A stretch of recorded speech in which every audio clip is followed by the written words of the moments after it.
Hello friend, welcome to the channel solution. आज के इस वीडियो में हम बात करने वाले हैं different types of neurotransmitter in our nervous system. ये जो टॉपिक है वो केवल आपको आपके एचएपी में काम आएगा ऐसा नहीं है। आने वाले समय में जब आप फार्माकोलॉजी पढ़ेंगे तो पूरा फार्माकोलॉजी का जो बेस है वो काफ़ी कुछ आपके इसी न्यूरोट्रांसमीटर के ऊपर ही बेस होगा। तो चलिए स्टार्ट करते हैं हमारा आज का टॉपिक। सबसे पहला काम कि इस टॉपिक का मतलब समझते हैं। What is the meaning of neurotransmitter. Nervous system तो आपने जान ही चुका है। न्यूरोट्रांसमीटर बना हुआ है दो शब्दों से। पहला है आपका न्यूरो और दूसरा है आपका ट्रांसमीटर। न्यूरो का मतलब न्यूरॉन से है और ट्रांसमीटर का मतलब ऐसे केमिकल सब्सटेंस से है जो कि किसी भी पर्टिकुलर पार्ट से सेंसेशन को या कहूं कि मैसेज को एक नर्व से दूसरे नर्व में लेके जाने का काम करते हैं और रेस्पेक्टिवली वहां पे उस जगह पे जाकर के जहां पे उनको हम बोलते हैं टारगेट सेल, वहां पे जाकर के अपना एक स्पेसिफिक एक्शन को स्टार्ट करते हैं। अब चूंकि ये स्पेसिफिक एक्शन को स्टार्ट करते हैं इसीलिए ये जरूरी है कि ये केमिकल नेचर जो होगा इनका वो एक स्पेसिफिक होगा। और चूंकि उनका केमिकल नेचर स्पेसिफिक है, चूंकि उनका काम करने का तरीका और काम करने की जगह स्पेसिफिक है, तो उनका नर्व जो कि इसको सिंथेसाइज करेगा वो भी स्पेसिफिक होगा। फॉर एग्जाम्पल, अगर आप बात करते हैं एसिटाइलकोलिन की, जो कि एक एग्जाम्पल है न्यूरोट्रांसमीटर का, तो इस एसिटाइलकोलिन को बनाने के लिए हमारा कोलिनर्जिक नर्व ही रिस्पॉन्सिबल होगा, क्योंकि कोलिनर्जिक नर्व आगे जाकर के एसिटाइलकोलिन बनाने का काम करेगा। तो ये हो गया हमारा न्यूरोट्रांसमीटर। जैसे हम ये कह सकते हैं कि ये एक स्पेसिफिक सिग्नल के रेस्पेक्ट में एक स्पेसिफिक केमिकल सिग्नल को जनरेट करेगा जो कि एक स्पेसिफिक नर्व के द्वारा बनाया जाएगा और स्पेसिफिक पार्ट जिसे हम वेसिकल कहते हैं वहां से रिलीज होगा और अपने एक स्पेसिफिक रिसेप्टर पे जाकर के बाइंड होगा। तो सब चीज यहां पे जो खेल रहे हैं वह स्पेसिफिसिटी का, जैसे ताला और चाबी का प्रिंसिपल। चलिए शुरू करते हैं हम कुछ बेसिक एग्जांपल आपके न्यूरोट्रांसमीटर के बारे में देखना। यहां पे कुछ एग्जांपल हम इंक्लूड करेंगे। The nervous system utilize various neurotransmitter to transmit signal between neurons. ये जो हमारा नर्वस सिस्टम है वो डिफरेंट टाइप्स ऑफ न्यूरोट्रांसमीटर को यूज करता है। किस लिए यूज करता है? To transmit signal between neurons. एक सिग्नल को एक न्यूरॉन से दूसरे न्यूरॉन तक ट्रांसमिट करने में, ट्रांसफर करने में। इससे क्या होगा? इसका क्या काम है? अलाउिंग फॉर कम्युनिकेशन, जिससे हमारा कम्युनिकेशन स्थापित हो पाएगा। भाई अगर कोई सेंस आ रहा है, वो सेंस अगर गर्म का है, ठंडा का है, पेन का है, प्लेजर का है, जो भी फीलिंग का सेंस आ रहा है उसको एक नर्व से दूसरे नर्व में कम्युनिकेट करना। और साथ साथ बॉडी के अंदर जितने भी ऑर्गन हैं, ऑर्गन के साथ जितने भी उनका स्पेसिफिक फंक्शन है, सबका आपस में कोऑर्डिनेशन मेंटेन करना। कोऑर्डिनेशन मतलब सामंजस्य बिठा करके रखना। जैसे अगर आप किसी ऐसे जगह पे जाते हो जहां पे किसी भी ऑब्जेक्ट से, सपोज कोई शेर, चीता, बाघ, भालू आ गया, तो उस ऑब्जेक्ट से आपको फियर की एहसास होता है, तो उस समय फियर, फाइट या फ्लाइट जैसा रिस्पॉन्स जनरेट होगा। वहां पे आपका एक स्पेसिफिक टाइप ऑफ न्यूरोट्रांसमीटर काम करेगा जो कि एक स्पेसिफिक हार्मोन को रिलीज करेगा और उसके रेस्पेक्ट में आपके जितने भी ऑर्गन हैं उनमें से मेजर ऑर्गन साथ में मिलकर के काम करेंगे, जिसमें मुख्य रूप से आपका सेंट्रल नर्वस सिस्टम, आपका peripheral nervous system, cardiovascular system, ये ऑसेंस ऑर्गन, ये सब मिलकर के काम करेंगे ताकि पूरी बॉडी, पूरा ऑब्जेक्ट एक यूनिटी के फॉर्म में वहां से या तो स्केप कर सके या तो वहां पे फाइट कर सके या उसके रेस्पेक्ट में कोई भी जो नेसेसरी एक्शन होगा उस समय वो पूरा कर सके। So there are some type of neurotransmitter in nervous system. These are, यहाँ पे कुछ एक न्यूरोट्रांसमीटर के बारे में आपको बताऊंगा वो क्या क्या है। अगर आप चाहें तो आप अपने स्क्रीन पे राइट साइड जो इमेज देख रहे हैं इसको पहले देख सकते हैं, फिर आपको उसका जो फंक्शन एग्जांपल है वो और अच्छे से समझ में आ जाएगा। तो पहले इसी को कवर कर लेते हैं। यहाँ पे देखिए आपके डायग्राम में आपको 3 सब पार्ट नजर आ रहे हैं। यहाँ पे आपको एक पहला नर्व, यहाँ पे आपको दूसरा नर्व नजर आ रहा है और तीसरा यहाँ पे उनके बीच का जो साइनेप्स है उसको जूम करते हुए दिखाया गया है कि असल में यहाँ पे हो क्या रहा होगा। देखिए ये जो पहला न्यूरॉन है, नर्व है, ये एक मान लेते हैं कि किसी भी पर्टिकुलर सेंस को सेंस किया, गर्मी को, ठंडी को या कोई और टच को सेंस किया। यहाँ पे वो जो सिग्नल है इंपल्स जनरेशन, इंपल्स कंडक्शन, जिसके बारे में हमने ऑलरेडी पढ़ा हुआ है। तो ये डेंड्राइट से आया सेल बॉडी की तरफ, सेल बॉडी से आगे जो एक्सपांड हुआ है हमारा एक्सॉन, इसकी तरफ से आगे बढ़ते गया और आखिरी में जिसको हम लोग बोलते हैं एक्सॉन टर्मिनल, ये एक्सॉन टर्मिनल दूसरे न्यूरॉन के डेंड्राइटिस के साथ कनेक्शन स्थापित कर लिया और इन दोनों के बीच में जो होता है वो है साइनेप्स यानी ऑप्टिक क्लेप। तो यहाँ पे साइनेप्स में होता क्या है, यहाँ पे साइनेप्स में अगर जूम करेंगे तो ये आपको नजर आएगा। ये रहा एक्सॉन टर्मिनल। यहाँ पे हमने बताया था कि यहाँ पे वेसिकल्स होते हैं जो स्पेसिफिक होते हैं नर्व के रेस्पेक्ट में, और यहाँ पे जो वेसिकल्स हैं इसमें न्यूरोट्रांसमीटर स्टोर हुआ होगा। अभी एग्जांपल के लिए मान लेते हैं कि यहाँ पे हमारा एसिटाइलकोलिन है, तो ये प्री सिनेप्टिक में वेसिकल्स पे हमारा एसिटाइलकोलिन न्यूरोट्रांसमीटर बना हुआ है, स्टोर हुआ है। और यहाँ पे जो आप देख रहे हैं ये हमारा पोस्ट सिनेप्टिक है। यहाँ पे इस एसिटाइलकोलिन के रेस्पेक्ट में अभी एग्जांपल की बात करते हैं अगर तो एसिटाइलकोलिन के रेस्पेक्ट में हमारे रिसेप्टर प्रेजेंट होंगे, निकोटिनिक रिसेप्टर प्रेजेंट होगा, मस्कनिक रिसेप्टर प्रेजेंट होगा, और यहाँ पे जो एसिटाइलकोलिन जाकर के बाइंड होंगे तो उसके बाइंड होने वाले रिसेप्टर के अकॉर्डिंगली आपको आपकी फार्माकोलॉजिकल एक्शन इस ट्रांसमीटर के रेस्पेक्ट में दिखाई देने को मिलेगा। चाहे वो सिक्रीशन हो, चाहे वो मसल का क्रैम्प हो या कोई और हो, तो वहां पे हमको उसको देख पाएंगे। तो यहाँ पे इस तरह से न्यूरोट्रांसमीटर अपने वेसिकल से रिलीज होते हैं, अपने डेजिग्नेटेड रिसेप्टर पे जाके बाइंड होते हैं। यहाँ पे फिर आपका सिग्नल रिसेप्टर कॉम्प्लेक्स बनता है, फिर उसकी बायोलॉजिकल एक्टिविटी हमको देखने को मिलती है। यही प्रोसेस सभी टाइप के न्यूरोट्रांसमीटर के लिए होगा। डिपेंड अपॉन द न्यूरोट्रांसमीटर, उनका एक्शन जरूर अलग अलग होगा लेकिन फिजियोलॉजी एक ही होगी। चलिए सबसे पहले देखते हैं हमारा पहला न्यूरोट्रांसमीटर, यह है एसिटाइलकोलिन। एक मेजर न्यूरोट्रांसमीटर है। It plays a vital role in central nervous system as well as in peripheral nervous system. जो एसिटाइलकोलिन है यह हमारे सेंट्रल नर्वस सिस्टम का और पेरिफेरल नर्वस सिस्टम का एक महत्वपूर्ण, एक मेजर न्यूरोट्रांसमीटर है। सेंट्रल नर्वस सिस्टम में आपका ब्रेन और स्पाइनल कॉर्ड कंक्लूड होते हैं, जबकि आपके पेरिफेरल नर्वस सिस्टम में अदर देन द ब्रेन और स्पाइनल कॉर्ड इंक्लूड हो जाते हैं। तो एसिटाइलकोलिन इन्वॉल्व इन बहुत सारे फंक्शन हैं। जो मेन फंक्शन क्या क्या है वो देख लेते हैं। ये जो एसिटाइलकोलिन है इन्वॉल्व होता है मसल कॉन्ट्रैक्शन में। मसल के कॉन्ट्रैक्शन के लिए भी एसिटाइलकोलिन रिस्पॉन्सिबल है। मेमोरिक एक्टिविटी के लिए भी एसिटाइलकोलिन रिस्पॉन्सिबल है। लर्निंग के लिए और अटेंशन के लिए भी हमारा एसिटाइलकोलिन रिस्पॉन्सिबल होता है। मल्टीपल चॉइस क्वेश्चन के लिए ये जो इसकी एक्टिविटी है फार्माकोलॉजिकल या फिजियोलॉजिकल, वो आपको याद रखनी चाहिए। कहीं भी अगर इस तरह की एक्टिविटी डेफिशिएट में आती है तो उसके पीछे कारण हो सकता है कि एसिटाइलकोलिन का प्रॉपर प्रोडक्शन नहीं हो रहा हो, या उसकी कमी हो रही हो, या हो सकता है कि इसका अधिकता हो तो उसके अधिकता के कारण से कुछ और प्रॉब्लम हो रहा हो।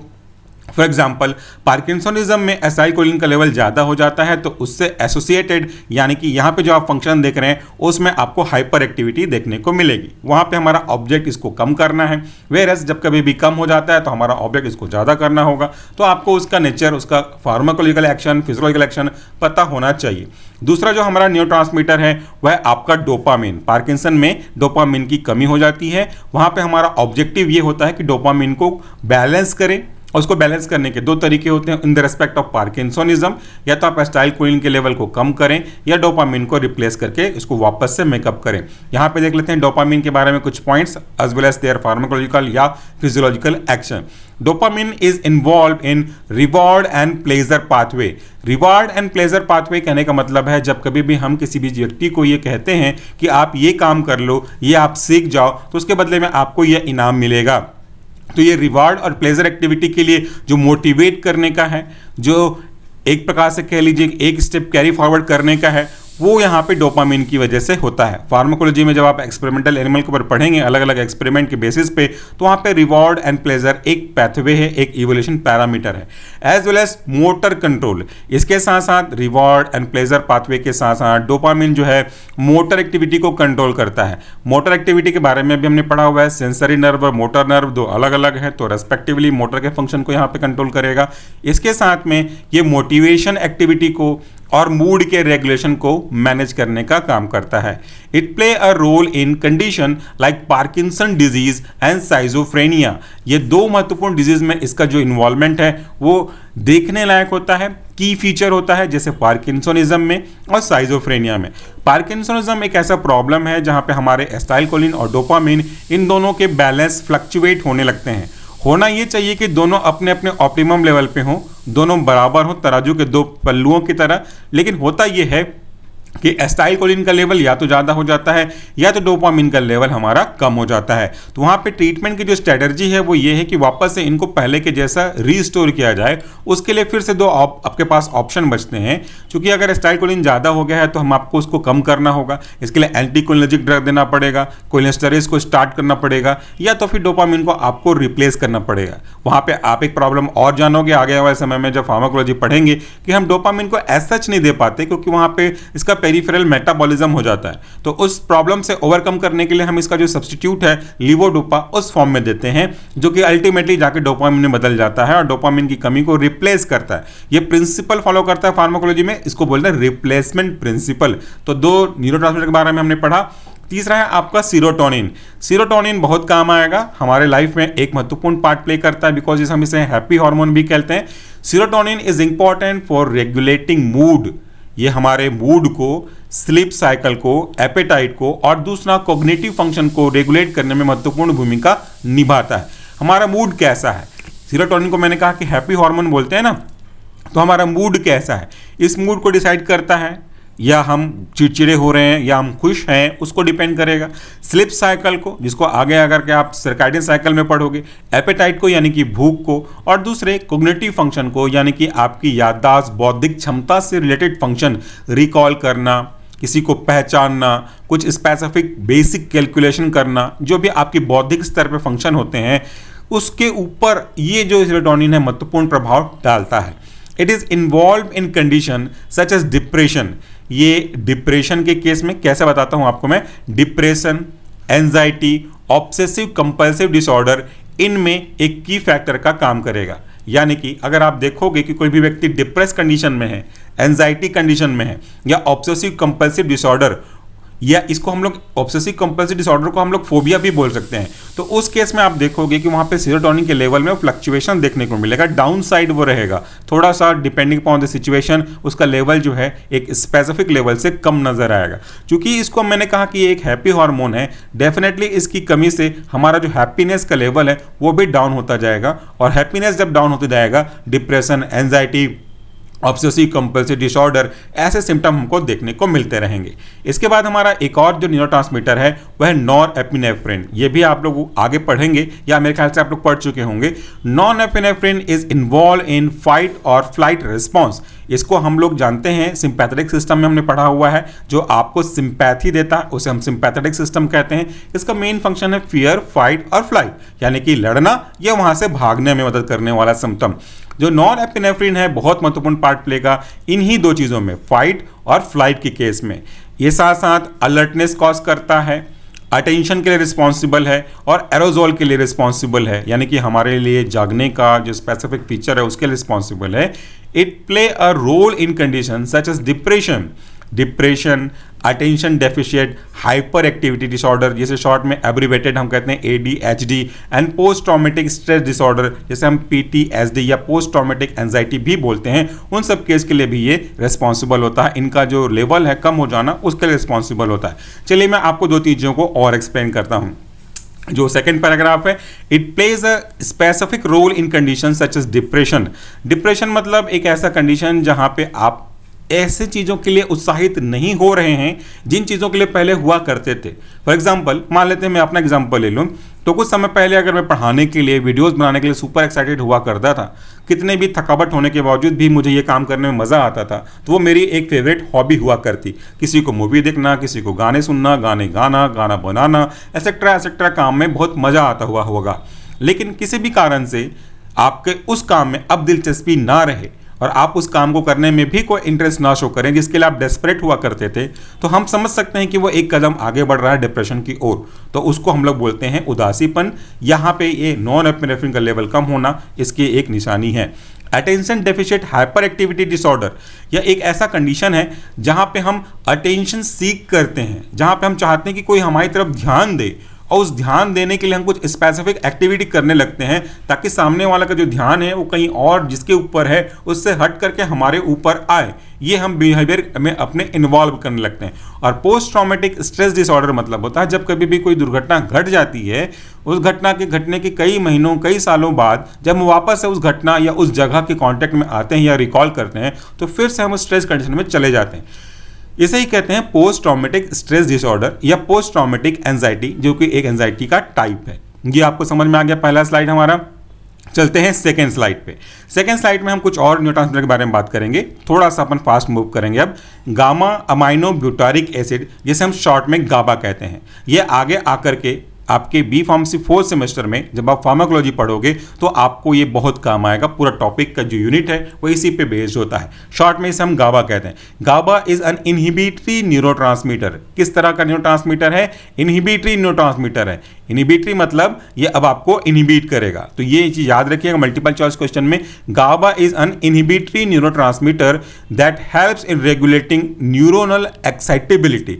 जब कभी भी कोई व्यक्ति बहुत ज़्यादा एक्साइट हो जाता है, like example of central nervous system super excitement, उस केस में हम इसका यूज करते हैं ताकि उसके एक्साइटमेंट के लेवल को डाउनवर्ड नीचे ला करके नॉर्मल या ऑप्टिमम लेवल पे लेकर के आ सकें, रेगुलेट कर सकें। It help in reducing anxiety, ये एंजाइटी को रिड्यूस करने में ये प्रमोट करता है रिलैक्सेशन के लिए, और प्रिवेंट करता है excessive neural activity. Excessive neural activity मतलब हाइपर एक्टिविटी। जैसे अगर आप देखें, वैसे मैं पागल वर्ड कभी भी किसी के लिए यूज नहीं करता, आप मैक्सिमम लोग जो नॉर्मल पब्लिक है वो यूज़ करते हैं, बट पागल मतलब जो ओवर एक्साइटेड हो, जो नॉर्मल से भी ऊपर हाइपर एक्टिविटी परफॉर्म करे, उसे हम नरल टर्म में पागल बोल देते हैं। लेकिन वो बेचारा क्या करे, उसको कुछ पता ही नहीं कि वो जो कर रहा है वो क्या कर रहा है, जस्ट बिकॉज ऑफ नर्व्स के ऊपर नीचे होने की वजह से चीज़ें होती हैं।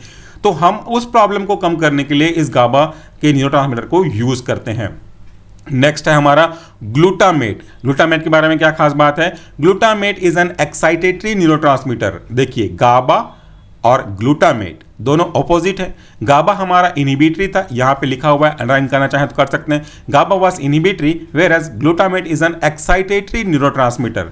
इसका मतलब है एक ऐसा न्यूरोट्रांसमीटर जो क्या करने का काम करता हो? एक्साइट करने का काम करता हो। That plays a crucial role in learning, memory, क्या क्या कहाँ कहाँ काम करता है वो देखते जाइएगा। Learning, memory and synaptic plasticity.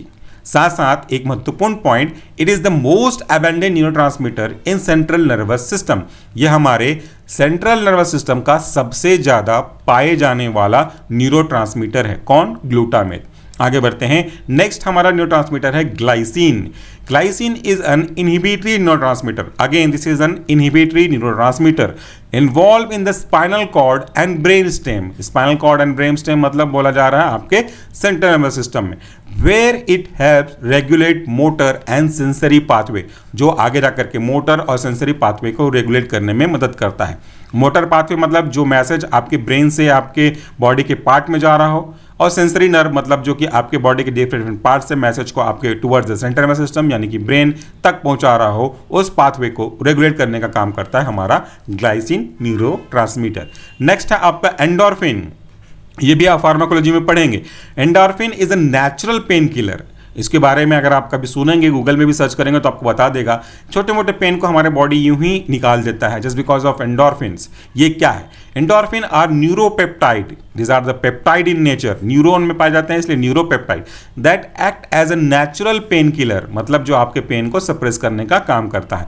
And produce feeling of euphoria, ये वर्ड भी आपको आगे काम आएगा फार्माकोलॉजी में। यूफोरिया मतलब होता है सपनों की दुनिया। सपनों की दुनिया मतलब जो आप चाहते हैं, जैसा आप चाहते हैं, जिस तरीके से आप अपने रेस्पेक्टिवली एटमॉस्फेयर का माहौल क्रिएट करना चाहते हैं वैसा आप कर सकते हैं। और अगर मैं ये कहूँ कि कोई व्यक्ति उदास है, डिप्रेस है, तो उसको हम सेंट्रल सिस्टम स्टिमुलेंट देंगे तो वो कैसे काम करता है? वो काम करने के अलग अलग तरीकों में से एक ये तरीका यूफोरिया को कॉज करके इससे भी वो करता है। तो दुखी व्यक्ति जब ये सोचे कि सब कुछ मेरे अकॉर्डिंगली हो रहा है, सब कुछ मेरे हिसाब से हो रहा है, तो फिर वो दुख को भूल जाएगा और खुशी के माहौल में आ जाएगा। इसी फीलिंग को बोलते हैं यूफोरिया यानी कि सपनों की दुनिया। They are involve in pain regulation. Endorphin किसके लिए रिस्पॉन्सिबल होते हैं? ये पेन के रेगुलेशन के लिए, रिवार्ड पाथवे के लिए और स्ट्रेस के रेस्पेक्ट में रिस्पॉन्स जनरेट करने के लिए रिस्पॉन्सिबल होते हैं। नेक्स्ट है हमारा ऑक्सीटोसिन। यह आप पढ़ेंगे मेरे ख्याल से 5th सेमेस्टर में, जहाँ पे हम डिफरेंट टाइप्स ऑफ हार्मोन्स के बारे में पढ़ेंगे। ऑक्सीटोसिन फीमेल में पाया जाने वाला एक महत्वपूर्ण हार्मोन है जिसकी कमी भी प्रॉब्लम क्रिएट करती है और जिसका अधिकता भी प्रॉब्लम क्रिएट करता है। अगर इसकी अधिकता कंसीव होने से पहले हो गई तो कंसीव होने में प्रॉब्लम जाएगी, और इसकी कमी अगर प्रेगनेंसी के डिलीवरी के बाद हो गई तो मिल्क के लैक्टेशन के लिए प्रॉब्लम जाएगा। तो that has to be in optimum level. Oxytocin is a hormone and neurotransmitter that play a crucial role in various physiological and behavioral processes in human and animals. ये एक specific तरीके का neurotransmitter है, साथ में एक हार्मोन भी है जो कई सारे बिहेवियर एक्टिविटी के लिए रिस्पॉन्सिबल होता है. इसे हम लव हार्मोन के नाम से भी जानते हैं. तो यहाँ पे लिखा भी हुआ है, it is often referred as love hormone और cuddle hormone due to its association with social bonding, trust and affectiveness behavior. Social bonding, trust and affectionate behaviour. ये एक ऐसा हार्मोन कम न्यूरोट्रांसमीटर है जो सोशल बॉन्डिंग, लव मेकिंग, एक प्रकार से bonding बनाने के लिए रिस्पॉन्सिबल होता है. तो यहाँ पे मिल्क के सिक्रेशन के लिए भी ये आपका ऑक्सीटोसिन रिस्पॉन्सिबल है. साथ में different types of lover activity के लिए भी आपका ऑक्सीटोसिन रिस्पॉन्सिबल है. नेक्स्ट है हमारा वेसोप्रेसिन. लास्ट था हमारा neurotransmitter. Vasopressin help regulate water balance and blood pressure and play a role in social behaviour and memory. सबसे ज़्यादा जो एक्टिविटी इसका होता है वो होता है आपका वाटर बैलेंस करना और ब्लड प्रेशर को मेंटेन करना. वेसोप्रेसिन को हम लोग बोल सकते हैं कि ये एंटी डायूरेटिक हार्मोन है. डायूरेटिक का मतलब क्या होता है पहले वो जान लीजिए. एंटी डायूरेटिक का मतलब समझ में आ ही जाएगा. डायूरेटिक ऐसे ड्रग होते हैं या ऐसे सब्सटेंस होते हैं जो यूरिन के फॉर्मेशन को बढ़ा देते हैं और इससे यूरिन का आउटपुट ज़्यादा होता है. तो अब यहाँ पे उल्टा है, एंटी डायूरेटिक हार्मोन वो आपका वेसोप्रेसिन काम करता है. ये ऐसे न्यूरोट्रांसमीटर हैं जो कि यूरिन के आउटपुट को कम करते हैं और इसकी वजह से वाटर का बैलेंस आपकी बॉडी में बनता है. और डायूरेटिक चूंकि ब्लड प्रेशर के लिए रिस्पॉन्सिबल चीज़ों को कम करने में मदद करते थे, तो यहाँ भी इसका रोल आपके ब्लड प्रेशर के रेस्पेक्ट में है. तो वेसोप्रेसिन बहुत महत्वपूर्ण पार्ट प्ले करेगा आपके वाटर के बैलेंस के लिए और आपके ब्लड के प्रेशर के लिए. साथ में आपके बिहेवियर और मेमोरी जैसी एक्टिविटी के लिए भी इसकी महत्वपूर्ण भूमिका है. तो आज की वीडियो में हमने बात किया बेसिक न्यूरोट्रांसमीटर के बारे में, उनके एग्जाम्पल, उनके फंक्शन के बारे में बहुत शॉर्ट में डिस्कस किया. जब आप फार्माकोलॉजी पढ़ेंगे तो इन सब के बारे में डिटेल से देखेंगे. अगर आप आज का या आज से पहले के नोट्स को पीडीएफ में ऐप के अंदर डाउनलोड करना चाहते हैं, इन सभी टॉपिक जो कि कवर किए हैं और जो कवर करेंगे फ्यूचर में, इन सब का ऑनलाइन एमसीक्यूज आज ही अटेंड करना चाहते हैं तो डाउनलोड कीजिए सॉल्यूशन फार्मेसी का मोबाइल ऐप. उसके बाद स्टोर टैब में जाइएगा जो कि आपको ऐप के नीचे साइड में दिखाई देगा. वहाँ पे जाकर के ह्यूमन एनाटॉमी एंड फिजियोलॉजी का जो कोर्स है उसे आप ज्वाइन कर सकते हैं. उसमें आपको videos lecture, PDF notes, online MCQs, model question paper सब कुछ साथ में मिलेगा. तो आज की वीडियो के लिए इतना ही. Thank you so much for watching this video. नमस्कार, टेक केयर.